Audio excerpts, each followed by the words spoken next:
All right, Tanya Summary Shiur, week 24. We're done with the half chapters for now. We're doing chapters 46 and 47. Now, without any further ado, let's jump right into it.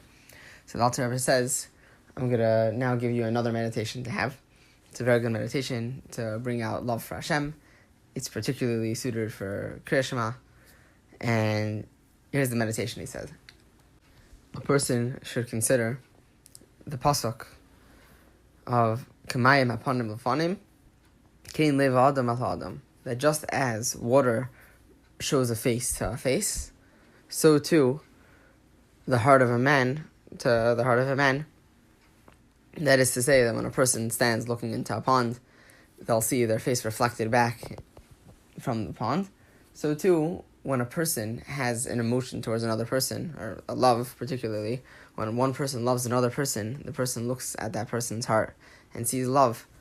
And then the second person, the one that's looking, the one that sees the love from the first person, gets their own love towards that person, because hearts reflect hearts. And when we appreciate what's in someone else's heart towards us, we get to experience a similar emotion towards them. This pasuk punkt happens to be extremely deep, and like Kamayim Shein Lahem Seif, it's extremely deep. I feel like that's a water pun in some way, but ultimately that's not where the Alter Rebbe takes it. He still takes it to a deep level, but he's talking in a very practical way of how we can use this to appreciate godliness. So he says it's like, by way of example, you have two people, like we said, one person loves another, okay, they feel the love and the love is reflected. But this is something that we can appreciate even more if one person is greater, one person is very lofty, and the other person is very lowly. And yet the lofty person has an immense amount of love for the lowly person. So when the lowly person sees in the lofty person's heart all of this love, they'll appreciate not just the love, but they'll appreciate what it means that this person has such great merits, or this person is so much loftier than them. And yeah, they're looking down at them, and they appreciate them, and they love them. Like they say, a good relationship, each person should feel like they won the lottery with their partner. When you look at someone and you think that person is so great, and yet they love me, that gives you an even greater appreciation for that person. So the Alter Rebbe makes a kal v'chomer. He says, two regular people, they look at themselves. One looks at the other and sees love. They're equals. They really are equals. And yet still they feel that love. It's not about, I'm gaining something economically, that they have more than me, and so they love me, so that means I'm going to gain something. No, it's just natural that they love me, I love them. So the Alter Rebbe says it's even more so when you think that person is greater than me, and they still love me, how much more so am I going to love them? So the Alter Rebbe says we can begin to start trying to understand how great Hashem is. And this is going to be a concept which is going to continue for the next few chapters. But he says we can try to appreciate Hashem, that Hashem fills all worlds and He surrounds all worlds, which are concepts that we touched on before, and they're concepts that come up all the time in Chassidus. But essentially that Hashem created the world layer after layer after layer. He created first the concept of creation, and then the concept of formation, and then the concept of practicality, and He has the sun in the sky, and it sends the right amount of light into the earth. I mean, I could keep elaborating. This is a summary shiur. The point is that all of these levels, as they go down, Hashem invested Himself in each and every one of them until finally we can just live the lives that we have with everything so perfectly synchronized in the heavens above and on the earth below, that we're able to have our lives. And Hashem is invested in every level. But even greater than that, the world and everything that's in it doesn't actually exist. It's all something that's constantly pushed into creation, pushed into existence by Hashem. And really to Him, it's all less than a thought, less than a brief burst of imagination. And Hashem relates to the world in both of these ways, both that He's invested in every single detail, and also that at the end of the day, He's really beyond it. The Alter Rebbe waxes poetic on this a little bit.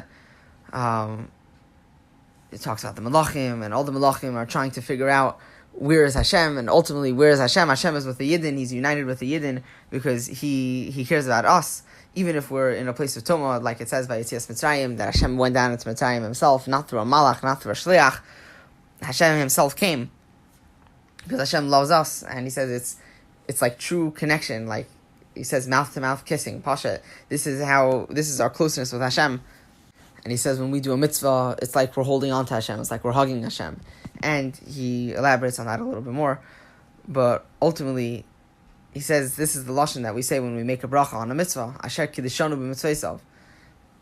the word Kaddish means holy, but in colloquial usage, we say the word Kiddushin, which means marriage, betrothal, however they translate it. But when a man gives a ring to a woman under a chuppah, that's called Kiddushin. He's taking her as a wife.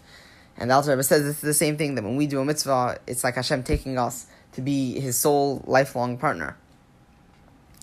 And this is only like an example for how close we are with Hashem. The concept of marriage is only an example for the relationship that Yidden have with Hashem. This is why Shlomo HaMelech wrote Shir HaShiurim, using the relationship between a man and a woman as a mashal for the relationship between Yidden and Hashem. And the Alter Rebbe says that even further than that, we actually rise to the level of Kedusha of Hashem, not just the concept of Kedushin, but we actually become holy like Hashem, because by virtue of our neshamas that we have, which rise up in the ranks. And this is what it means when it says in the pasuk that you should be holy because I am holy, that when we do a mitzvah, we're partially connected to Hashem. This Alter Rebbe goes on, and I feel the need to go on about it as well, because it's not really fair to give a summary of literally just the essence of elaboration, but the infatuation that Hashem has with us, that the Alter Rebbe is expressing, is really deep.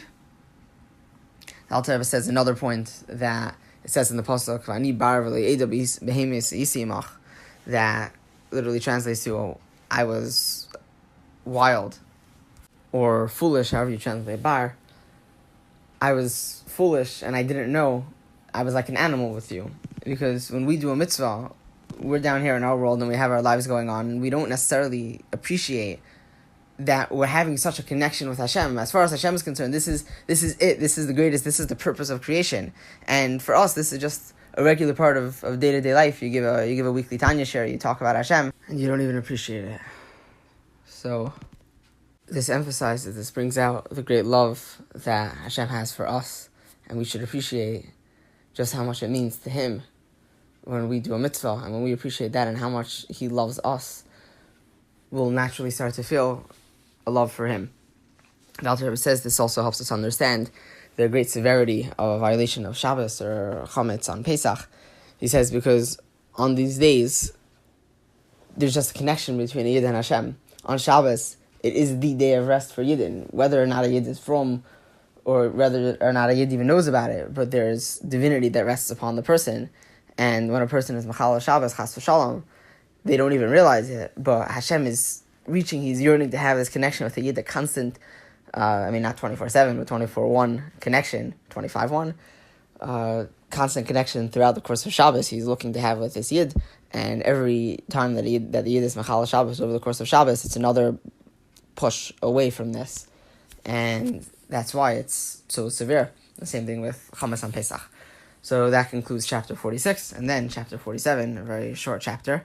The Alter Rebbe says that we can appreciate now the concept of Yetzias Mitzrayim. It says every day and every generation, a person needs to see themselves as though they've left Mitzrayim that day. So the Alter Rebbe says this taka happens for us every day, that the soul is able to leave the limitations, the boundaries of the world through learning Torah, through doing mitzvahs, and particularly through Kabbalas Ol by the time of Kriya Shema. Remember before we said this meditation is particularly suited for Kriya Shema, that when a person says Kriya Shema, they're being makabel, they're accepting upon themselves the unity of Hashem, that we, by virtue of being Yidden, as an inheritance from Avraham Avinu, who actualized this with his avodah, but we have as an inheritance that we are able to be completely included, completely united with Hashem, that Hashem Kaviyachol gives Himself over to us, Himself.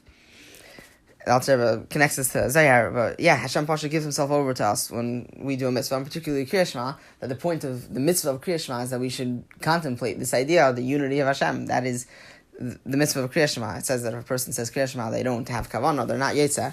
This is not so with most other mitzvahs, that even though they need to be thinking about that they're doing the mitzvah, that they're trying to fulfill the mitzvah according to many opinions, it's something that's necessary also from the letter of the law.